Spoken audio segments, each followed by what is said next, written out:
teknik modifikasi cuaca. Saya akan menelisiknya eksklusif.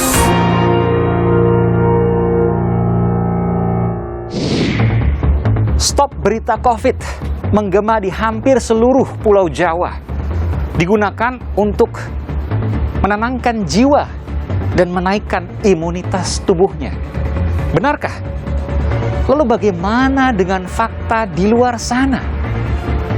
Ada sesuatu yang unik yang saya temukan. Saya mengupasnya. Ikut saya, saudara.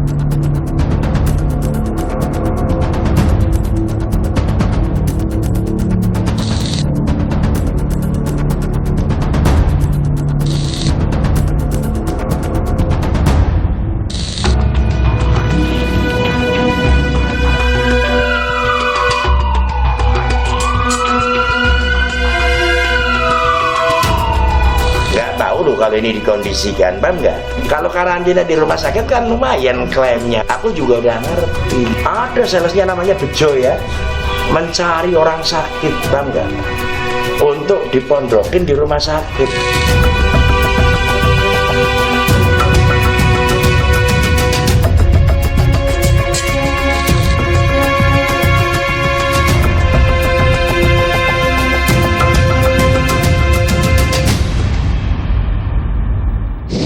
Mengcovidkan pasien, ada salesnya untuk mengcovidkan pasien. Benar seperti itu? Itu di rumah sakit Banjarnegara. Ada orang yang mencari orang yang pasien-pasien COVID sengaja di-covidkan untuk rumah sakit supaya dapat insentif. Adakah itu? Ada. Apakah sudah diproses pidana? Ngapain ngarang-ngarang ke pidana? Mau ngurusin COVID aja sulit setengah mati kok.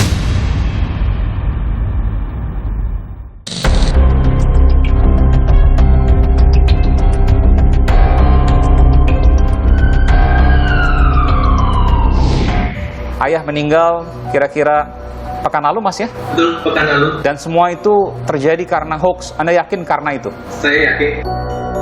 Oh, saya 3 pas ketika ke rumah sakit jadi malah di COVID kan. Saudara, saya coba untuk mengumpulkan sejumlah informasi terkait dengan peristiwa Stop Berita COVID. Di mana terjadinya? Apa alasannya? Berikut informasinya.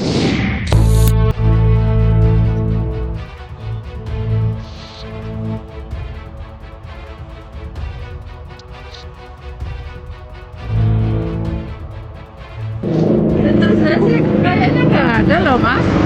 Ada, saya dulu mengalami Bang.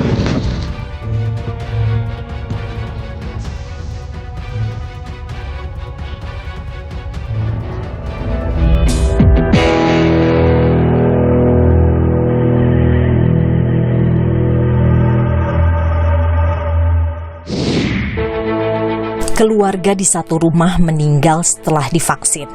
Campuran lemon dan soda kue dapat membunuh virus corona. Tabung selam dapat dipakai sebagai tabung oksigen medis. Benarkah? Eits, jangan gegabah. Cek dulu kebenarannya. Jangan sampai timbulkan malapetaka. Di masa pandemi, informasi hadir laksana banjir, menyebar cepat. Sayang, tak semua memiliki kemampuan pilah dan pilih informasi. Dengan dunia digital dalam genggaman, informasi sesat kerap diviralkan, memengaruhi banyak orang dalam sekejap. Maka tak henti-hentinya pesan, rujuklah pada sumber terpercaya. Saat ini, dunia tidak hanya berupaya keras menangani pandemi COVID-19. Namun, kita juga sedang menghadapi infodemi. Infodemi semakin marak di tengah-tengah ruang informasi publik dan menyebar dengan sangat mudah dan cepat di media sosial. di media digital. Yang dikhawatirkan terjadi juga, infodemi munculkan korban. Seorang warga, Helmi Indra, ceritakan kisah ayahnya yang meninggal dunia akibat COVID-19. Tak hanya itu, Helmi juga menyebut ada andil hoax atau berita bohong dalam wafatnya sang ayah.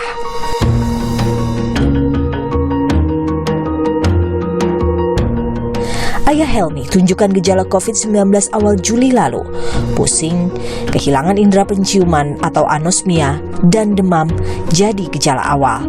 Hingga kondisi sang ayah memburuk. Tetapi ayah Helmi menolak dirujuk ke rumah sakit dengan alasan takut di-COVID-kan. Ayah Helmi memang memiliki komorbid alias penyakit bawaan, namun menolak untuk divaksinasi akibat percaya berbagai berita bohong.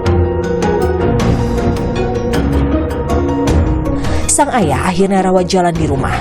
Sempat kesulitan bernafas, sang ayah dibantu tabung oksigen berukuran 8 liter. 14 Juli dini hari, saat tabung oksigen habis terpakai, kakak Helmi akhirnya merujuk sang ayah ke rumah sakit terdekat. Malang, selang beberapa jam kemudian, sang ayah hembuskan nafas terakhir. Pula aksi hirup nafas pasien COVID di Desa Banyuarang, Kabupaten Jombang, Jawa Timur yang jadi viral. Awalnya, 2 orang bernama Samian dan Masudin membesuk Rokim, sahabat mereka yang sedang dirawat di ruang isolasi COVID-19 yang akhirnya meninggal. Entah bagaimana mereka bisa masuk ke ruang isolasi. Selain mengunjungi ruang isolasi tanpa memakai masker, keduanya juga terlihat bergiliran menghirup nafas pasien yang terkonfirmasi positif COVID-19.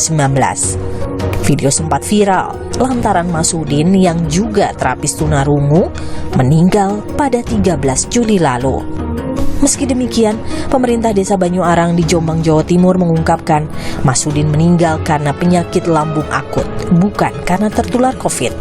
Sebelum meninggal, Masudin sempat berikan pernyataan terhadap aksinya menghirup nafas pasien COVID. Saya mau mengklarifikasi sekaligus permohonan maaf atas adanya video yang masuk ke IG, karena kami sampai saat ini baru tahu kemarin ada video masuk ke IG. Saya kaget sekali bahwa itu adalah video kunjungan kami kepada sahabat kami almarhum Haji Rokim di salah satu rumah sakit. Itu menantunya, saya pun tidak kenal namanya. Itu video tidak ada rencana untuk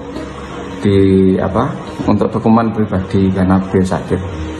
Ya, mohon maaf karena saya tidak mengetahui itu masuk ke IG dan lain sebagainya, baru tahu kemarin. Saya berusaha menghapus tapi tidak bisa. Belakangan memang banyak informasi berseliweran, termasuk kabar negara tetangga Singapura akan hidup berdampingan dengan COVID karena menganggap COVID laksana flu biasa. Kebijakan Singapura ini langsung menuai respon di tanah air. Salah satunya dari Bupati Banjarnegara Budi Sarwono. Menganggap isu COVID terlalu berlebihan, Budi juga mengatakan COVID-19 hanyalah flu biasa. Menurut Budi, nama virus corona sudah muncul sejak 2014 dan ada dalam buku pelajaran SMP. Meski akhirnya pernyataan ini belakangan diralatnya. Bukan pertanyaan anak kecil ya. Pertanyaan anak kecil itu kan, anak kelas 2 SMP aja udah tahu itu. Itu di buku ilmu pelajaran ilmu alam itu ada, itu jelas itu yang namanya virus influenza itu ya sama dengan corona gitu. Jadi kalau saya mau jawab itu sebenarnya bingung, malu juga, bener nggak? Kok kayak anak kecil gitu, bener nggak? Iya, tapi masa nggak percaya kan? Pemerintah saja sudah menyampaikan corona, ya kita harus percaya dong kan gitu. Dan kita sosialisasikan, memang benar ada kan gitu. Kini, di tengah masih tingginya angka kasus harian, beredar poster ajakan untuk tidak mengunggah pemberitaan tentang COVID-19. Apa yang menyebabkan munculnya ajakan tersebut? Agar didapat ketenangan dan menaikkan imun tubuhkah? Atau suatu bentuk penyangkalan terhadap kondisi yang ada? Aiman mengupasnya.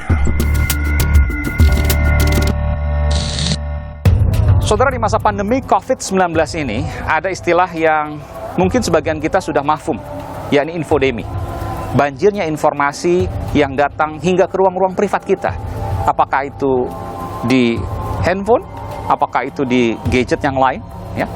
Dan itu kemudian menjadi tidak jarang orang yang kemudian langsung mengambil tanpa menyaringnya. Salah satunya adalah, saudara, ajakan untuk stop mengupload, menyampaikan, atau bahkan menyimak berita tentang COVID-19. Saya mendapatkan informasi dari sejumlah digital poster atau poster digital, ya, yang ada di sejumlah kota di Jawa Tengah dan Jawa Timur. Saya akan tunjukkan, saudara, satu persatu. Anda bisa menilai apa yang kemudian saya sampaikan ini. Di Gresik misalnya, dan di Nganjuk, ya, kemudian di Purbalingga, Anda bisa melihat ada hal yang unik di sini, yakni kata-katanya yang mirip. Kompak untuk tidak upload berita tentang COVID, upload berita tentang COVID biar masyarakat tenang dan tentram. Kompak untuk tidak upload berita tentang COVID, stop berita COVID, stop membuat kepanikan, tetap patuhi protokol kesehatan. Semuanya kalau kita lihat punya warna yang mirip, dan bahasa yang digunakan juga hampir senada. Ada kata-kata tertentu yang memang selalu digunakan pada poster-poster digital untuk ajakan berita COVID, ajakan untuk stop menonton berita COVID tadi. Apa yang terjadi tentu ini menjadi pertanyaan. Tapi pertanyaannya, benarkah ketika kemudian kita mengonsumsi berita tentang COVID-19 yang berita itu adalah fakta? Kita tentu sepakat tidak mengkonsumsi berita bohong atau hoax yang menyesatkan, tapi kita tetap mengkonsumsi berita terkait dengan COVID-19 yang merupakan fakta, apakah itu positif ataupun negatif, akan menurunkan imunitas tubuh kita, atau sebaliknya, meningkatkan kewaspadaan kita. Mana yang benar? Ataukah harus memang semua di-cut, semua dihalau? Apakah mungkin, pertanyaannya? Saya akan mewawancarai dua kepala daerah.